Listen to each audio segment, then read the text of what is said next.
Now going to question number 3. Here we have another vocab, also known as a word choice question. And for these, you want to invent your own word to fill the space before you look at the answer choices. And if you need help developing your vocab, go to gratefultestprep.com/practice and click on the vocab tab. So here, let's start reading so we can invent our own word. So this person was the leading artist in the court of this king in Spain during this time, but his influence was hardly blank Spain. Now we're expecting an explanation of what we're going to be looking for in the empty space. Realist and impressionist painters around the world employed his techniques and echoed elements of his style. So what's being said in that second part? He had a great influence, a broad influence on artists around the world.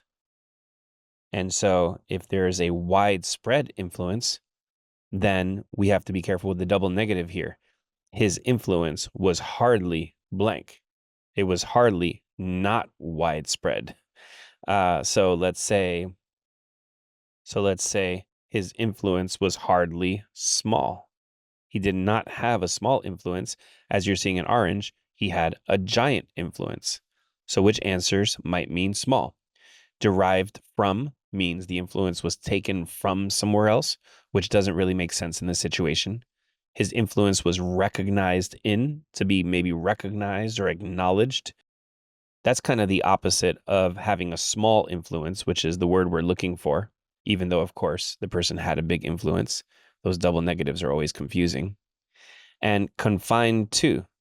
Well, if the influence is small, it is maybe confined to a small area. And repressed by would be the influence was put down forcefully by someone, which, yes, we're looking for a smaller influence, but not necessarily the idea that someone else repressed it. So now, noticing that C is really the only one that can work, let's read it in place. So reading it in place, Velázquez was the leading artist in the court of King Philip in Spain during that time, but his influence was hardly confined to Spain. In fact, these other painters around the world employed his techniques and echoed his style. So that's absolutely perfect here, and the answer is C.